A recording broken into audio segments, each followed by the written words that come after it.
All right, so we got chapter 4. We got Deborah and Barak, right? Or Barak, whatever. We'll go with Barak, all right? All right, so guess what we're going to start with today? Verse 1. What do you think those little Israelites did? It got 80 years. 80 years, they finally got these Moabites taken care of, right? 80 years of just awesomeness. And then what do they do again? They did evil in the sight of the Lord. You guys starting to see this pattern here? Are you already sick of it? You're like, I'm sick of you talking about it. So can you imagine how sick the judges were and how sick God was? So they did what was evil again in the sight of the Lord after Ehud had died. So they'd seen all this awesome stuff happen. They'd had peace for 80 years. And the Lord sold them into the hand of Jabin, king of Canaan. So we talked about this, remember, with my daughter Addie last week. God is proverbially sending Israel to their what? Go to your room, okay? This is what he does every time with Israel. So he's not saying, you're done, I hate you, you're not my kids anymore, you're not my chosen people. He's saying, I love you, you are my kids, that's why I'm going to send you to your room right now. We're going to have some Canaan guys come in and take over. And the commander of his army was Sisera, who lived in, I'm not going to say that. I'll give it a shot. Haroshesh Haggagim. Then the people of Israel, guess what they did? They cried out to the Lord for help. And I like how they added this part. For this Sisera guy, he had 900 chariots of iron, and he oppressed the people of Israel cruelly for 20 years. Now, by the way, we've kind of taken similar liberties last week to talk about the Moabite king. This guy, for sure we know, was he a nice king to the Israelites? No, it says right there, he says he oppressed them for 20 years, okay? So this guy is actually like a dictator. So if you want to think a dictator, this is what he's doing to the Israelites. Now, catch this though. So up till now, we've had all these dudes doing some judging, all right? But now we have a lady, all right? This, ladies, you go, ooh, right? Ooh, right? Actually, guys, you should go, ooh, right? Or whatever, I don't know. All right. Deborah. Now, Deborah, a prophetess. What the heck is that? What's a prophetess? A woman, you stole it from David, you were going to say that, right? All right. You're like, pretty much. All right, a woman who is a prophet, okay? So prophet meaning someone who can speak things into the future, right? God's telling them this is what's going to happen, so she's a prophetess. The wife of Lapideth, right? I don't have a lisp today, that's his name, Lapideth, was judging Israel at the time. So you have Deborah, who's a prophetess, who is a judge. That's interesting. That's pretty cool. Now, here's what she used to do. She used to sit under the palm of Deborah. That's nice. They have a palm named after her. Between Ramah and Bethel in the hill country of Ephraim, and the people of Israel came up to her for judgment. All right, so they're coming to her for advice. They're coming to her to seek her counsel. She sent and summoned Barak, the son of Abnam, whatever, from Kadesh Naphtali, and said to him, has not the Lord, the God of Israel, commanded you? Now, do you guys see the quotations here? Go gather your men at Mount Tabor. Tory Tabor, right? Tabor, yep. Mount Tabor, taking 10,000 from the people of Naphtali and the people of Zebulun, and I will draw out Sisera, the king of Jabin's army, the bad guy, to meet you by the river Kishon with his chariots and his troops. Some of you guys are like, who cares about those details? We'll find out in a second, right? And his troops, and I will give him into your hand, okay? So she summons this guy, Barak, who's a general, all right? So you got a general coming to Deborah, a woman, all right? And notice what she says to him. She does this in a very nice way. What does she say to him? Didn't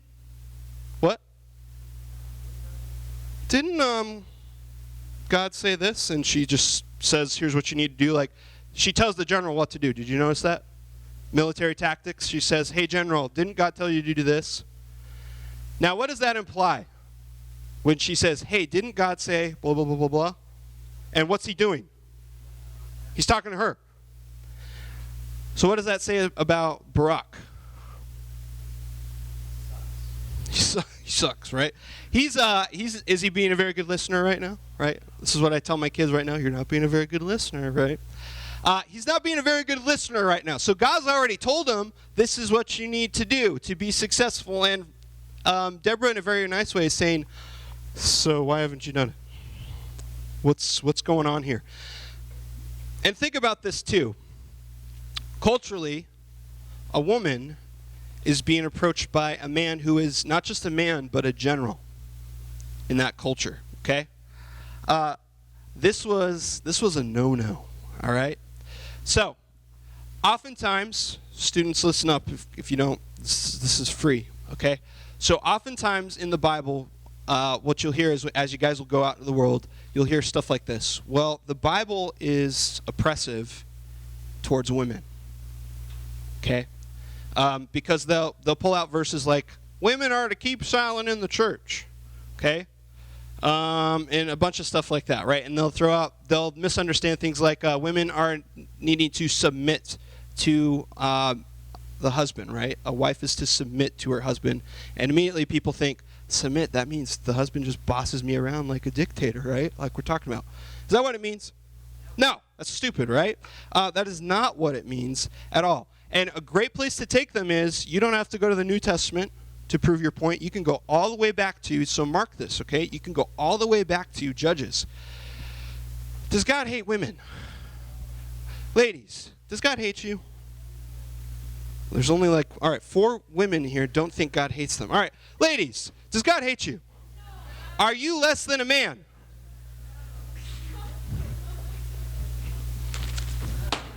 Are you less than a man? No, oh my gosh. All right. There is this huge idea right now that the Bible teaches that women are less than men because, again, women are called to submit to the man in the relationship, right, of a marriage, okay? That's just not true, though, because we see in Judges a judge, someone who is speaking on behalf of God, and she's got a very unique job than any other judge. She's actually got a 2-part job. She's working 2 full-time jobs at once. What is she? First, what does it say she is? She's a prophetess. So she's a prophet, someone who's speaking things, right, before they happen. And then she's a judge. Guess what? Have any of our guys before this been that? No. This lady's special, right? It's a special lady. And God has called her to this position. So you guys have to take them back here and say, okay, so tell me again why women are not equal, because God is placing a woman in a leadership position for the kingdom of Israel. That's pretty cool, if you ask me. That's pretty awesome. And you have this general that is coming to this woman. Do you think Deborah's gone out and fought a lot? Do you think she has any military experience that we know of? No, right? It says she's a what? She's a prophetess, but she's a wife. So she thinks she's at home taking care of the kids? That's probably her primary, that's probably one of her jobs. So she's probably not out on the battlefield all the time. And yet this general is coming here like, oh, what should I do? She's like, didn't God say this? That doesn't seem like oppression to me. Now, this is interesting too, because culturally the Jews are they somehow took this idea of what God had said in the Old Testament and they just twisted it around. This is what legalism can do when you kind of make up rules. The Jews would do stuff like this. So by the time Jesus came around, Jews were suppressing their women. So they would do this. Women back in Jesus' day, if they were to burn your meal, some rabbis, some Jewish teachers would say, you can divorce her. So you burn his eggs this morning? I'm going to go find me another wife, right? Jewish culture traditionally taught, and we don't see this anywhere within the Bible. Usually it says in the Bible, men need to have 2 to 3 witnesses, right? You need to have 2 or 3 witnesses for something to be verified. You can't just say, Carlos is wearing a pink shirt today, and that's what I say, right? Because we need to have what? Witnesses, right? We need other people looking and be like, wait, that's not a pink shirt, right? And if you were a man, we wouldn't judge you, but whatever. If I was a woman, though, and I said, Carlos has a pink shirt, they'd be like, we need like 10 witnesses for you just because you're a woman. That's what the culture taught, right? That's not what Jesus taught, though. That's not what God taught in his word. Another cool thing, just talking more about women within the scripture, who were the first ones that witnessed Jesus rising from the dead? Women. Now, back in that culture, again, if we're going off of this, in that culture, 10 witnesses, verified witnesses for something to be true, maybe be true, is that a good place to start to say, well, all of our witnesses so far are women? Is that something you would do? No, not in that culture, unless it happened, unless that actually is what happened. And by the way, the Bible doesn't seem to care about that. In fact, it says, you know what? This further validates that Christianity is true is because women were witnesses, right? Because they were the ones that were actually there, and God values them as witnesses to his resurrection. And that's pretty awesome. So, men and women both are created equal in the image of God, all right? Deborah is a great story to that. And by the way, we're going to see another lady who also takes some action on this later, all right? So, she very nicely tells Barak that he needs to get off his Barak butt and go slay some people. So, she says, you need to draw out Sisera, the general of Jabin's army, to meet him by the river Kishon. So she tells him what to do. Barak said to her, yes, ma'am, I'll go do it right away. Is that what he says? What does he say? Verse 9, what does it say? Well, I'll go if you go. Can you come with me, right? It's like when you tell someone to do something, they're like girls, while we're on the topic of ladies, girls always need to take someone with them to the restroom, right? Every time, right? Like, I love you ladies. I love you ladies, but every time like I'm in the back there, it's like one of you can't go to the bathroom, and it's like, hey, do you want to come with me? I'll go if you go. It's like, okay, let's go, right? Guys are like, if you come near me while I'm in the restroom, I'll kill you, right? Like, that's guys, right? It's like, you got, guys, this is guy code, right? If there's 5 urinals in a restroom and you're like, right, you pick the one right next to me, it's like, you're dead, right? It's like, you just don't do that. That's bro code. There's bro code, right? So it's like this. It's like, Barak is like, I'll go if you go. Here we go, right? Case in point. Thank you for illustrating this. We'll have that in our YouTube video. All right. So, Barak says, I'll go if you go, which is kind of interesting. What does that tell us about Barak? Do you think he's very decisive, like, let's go? Do you think he's like that? He's probably a little timid, so he's like, I'll go if you go. But if you will not go with me, I will not go. So I'm not going to do this if you don't go with me. And she said, I'm imagining, I will surely go with you. Surely go with you. Nevertheless, the road on which you are going will not lead to your glory. So, Barak, are you going to get any? Nice little medals for this endeavor that you're going to go on? Are you going to get any like people looking at you like, wow, you're awesome? Is that what she's saying? It's like, listen, because she's a what? What is she? A prophetess. So she can what? God's told her what's going to happen. She knows what's going to happen, and she's saying, listen, dude, if you're trying to make a name for yourself, I just got to tell you something. It's not going to happen. And she predicts this. She says, the Lord will sell Sisera into the hand of a woman. Then Deborah arose and went with Barak to Kadesh. And Barak called out Zebulun and Naphtali to Kadesh, and 10,000 men went up at his heels, and Deborah went up with him. Now, Heber, the Canaanite, had separated from the Canaanites, the descendants of Hobab, the father-in-law of Moses, and had pitched his tent as far away as the oak as Zananim, which is near Kadesh. Now, when Sisera was told that Barak, the son of Abnoam, had gone up to Mount Tabor, Sisera, remember how many chariots did he have? 900. So you're going to call all those guys out if you see people coming to you as a threat, he'd call all of them out. It'd be like 900 chariots. Here we go. So that's what he does. And they're not just chariots. They're chariots of what? Again, you guys are like, who cares? Stupid details. But again, you're going to care. And all the men were with him, right? And they were at the river Kishon. And Deborah said to Barak, up! Get up! For this is the day in which the Lord has given Sisera into your hand. Does not the Lord go out before you? So Barak went down from Mount Tabor with 10,000 men following him. And the Lord routed Sisera and all his chariots and his army before Barak by the edge of the sword. And Sisera got down from his chariot and fled away on foot. Now that's interesting. Why does it say Sisera, he's the general, right? Or he's the, let's see, make sure I'm double checking that. Is he the general or the king? He's the general. So why would the general get down from his chariot? Why wouldn't you just ride away? If you have a chariot and people are running after you, why don't you just ride away?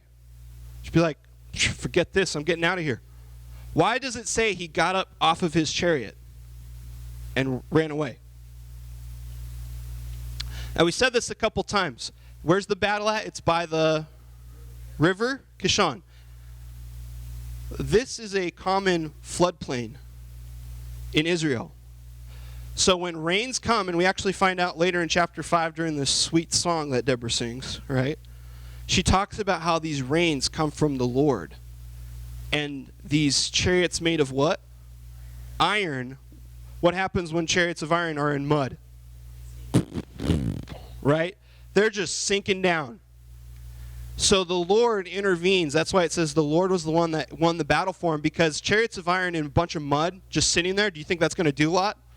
Be like, this is easy, right? Sitting targets. And that's pretty cool. So we see the Lord intervene on behalf of the Israelites, and they come in and they conquer. And we see Sisera get off and run. All right? So Sisera fled. Let's go to verse 17. Sisera fled away on foot to the tent of Jael, the wife of Heber the Canaanite, for there was peace between Jabin and the house of Heber. And Jael, so this is a girl, she came out to meet Sisera and said to him, turn aside, my lord. Turn aside to me. Do not be afraid. So he turned aside to her, because that's what you do when a woman says turn aside, into the tent, and she covered him with the rug. That's cool, right? And he said to her, please give me a little water to drink, for I am thirsty. So she opened up a skin of milk. I like that. So he asked for water. She gives him milk. That's kind of like a slap in the face, right? Because what do you give milk to? Babies, kids, right? It's like, could I have some water? Here, have some milk. Right? So you could kind of already tell already. Do you think Jael's kind of like, she's feeling this right now? Do you think she's liking this right now? She's like, right? Ladies, she's getting ready. You're going to see, right? And he said to her, and this is, do you think I picture the way he says this, especially in this culture. He said to her, stand at the opening of the tent, and if any man comes up and asks you, is anyone here, say no. Do you think he said that in a very nice way? He's like, could you please do that for me? I'd really like that. He's like, stand there by the door, and if anyone comes in, that's a dude that wants to come in and ask if I'm here, just say no. Okay, so he's bossing her around. And I can imagine her walking out towards the door. She's like, yeah, you drink your milk, right? But Jael, the wife of Heber, this is awesome, took a tent peg, like big tents. So we're probably talking something like this, right? She took a tent peg and took a hammer in her hand. Oh, we're getting serious now. And she went softly to him and drove the peg into his temple until it went into the ground while he was lying fast asleep from weariness. And I like how it adds this. So he died. Now, usually when you drive a tent peg through someone's temple, clean out the other temple, and it goes into the ground, usually I would assume you would die. And the Bible makes sure it adds that detail. So, he died, right? And I can just imagine, like, I'm just imagining this scene, like he's all curled up in this rug, and he's probably got like a little nice milk mustache over his, he's like, oh, this is so great, right? And then she comes up softly, and just rams this thing right through his temple. Guys, we're like, this is awesome, right? Now, it's interesting, because we would think that the battle was won back where? Back in the battlefield, back by the river, right? But in this culture, is the battle done? The battle isn't over till who's dead? The general, right? The leader. So by this point, the battle is not done. And this exactly happens the way Deborah predicts. She says, you know what? You're not going to get credit for this, Barak, as the leader. A woman named Jael is going to be the one who takes credit for the victory. So as soon as that peg went through the general's head, that's when the battle was actually won. And behold, as Barak was pursuing Sisera, Jael went out to meet him and said to him, "Come, and I will show you the man whom you are seeking." Can you imagine that scene? He's probably thinking like, I don't know how you held him, but it's like, oh, that's how you held him. It's like you drove a peg through his head. That would work, right? So he went into her tent, and there lay Sisera dead with the tent peg in his temple.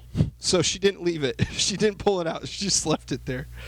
So on that day, God subdued Jabin, the king of Canaan, before the people of Israel, and the hand of the people of Israel pressed harder and harder against Jabin, the king of Canaan, until they destroyed Jabin, king of Canaan.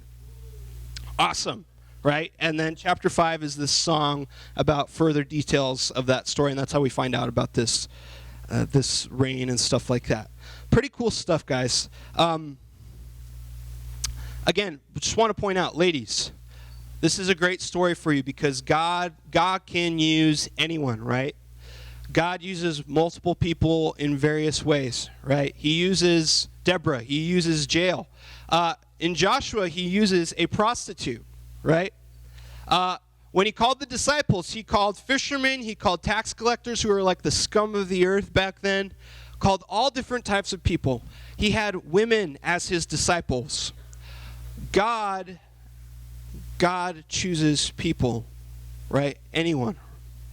And for us, it's a matter of, are we willing to be open? Are we willing to be used by God? And Deborah and Jael were willing to be used by God. And again, we see from one person or two people rising up, we see a whole nation rise up. We see a whole nation rise up. And we see leadership displayed through these women. And so, ladies out there, you hear it's a man's world, right? That's what you hear sometimes, right? No, right? It's not a man's world. It's men and women's world because God made it that way, right? While we're on the subject as we close, it's kind of interesting because judges are leaders. They are leaders. Now, oftentimes, we think leadership means to be like the general who was in the tent.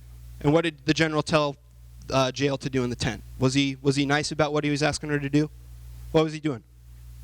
He was bossing her around, right? It's like, go stand by the tent door and tell people not to come in, right? When we think leadership, sometimes we think of a boss, right? It's like, boss, just tell me what to do. That's not leadership.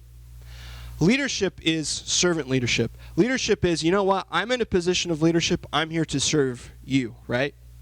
Ultimately, guys, I'm here to serve you guys, right? You guys are like, yes, awesome, right? That's what leaders do, though. So when the Bible says for husbands to be leaders in their home, does that mean they get to boss the women and kids around? What does the Bible teach with leadership? Flipped it. You are responsible for your family, but you know what? You need to serve your family. And by the way, husbands, the Bible tells you that you are to love just as Christ loved the church. What did Christ do for the church? He died. He sacrificed himself for the church. He sacrificed himself for us. So for you as a leader, you're called to sacrifice your life for your wife. Okay? So ladies, when you hear the word submit, doesn't sound as bad as when you say to a husband, go die for your wife, right? So that's what men are called to do as leaders of the home. But simultaneously, guys, if you think that bossing a woman around in a relationship means biblical submission or the way Bible teaches a relationship, you're headed for complete disaster, okay? I've heard a lot of crazy stories. One of the reasons why we've switched our SMI teams from being just guys to guys and girls is because it's a great way for guys and girls to prepare for marriage eventually. And by the way, I have arranged a couple dating relationships through these SMI teams, not intentionally. But it's a great, because you got a little family, right? You got a little family, and you have a guy and a girl trying to figure out how's this going to work, and you're going to have different opinions. Now, ultimately, someone has to kind of take the charge. The Bible tells us that men are typically supposed to take the charge. However, sometimes that doesn't happen, does it? Right? Ladies, have you ever been around a guy who's just like, whatever, right? Kind of like the general that Deborah met. It's like, I'm not going to go if you won't go, but you want to go with me? Because I'll go. Right? So women, what do you do when the guy's being a deadbeat guy, not doing anything? What do? You're going to step up, right? Is the Bible, now listen, what I get from Judges, there seems to be an absence of male leadership. And Deborah wasn't about to sit around, right? God called her. He raised her up, right? Guys, you need to value the opinion of your girlfriend, your future spouse, right? I'm trying to think if with my marriage with Danielle, if everything went the way I wanted it to be, that'd be a little creepy, right? Because Danielle is very discerning, okay?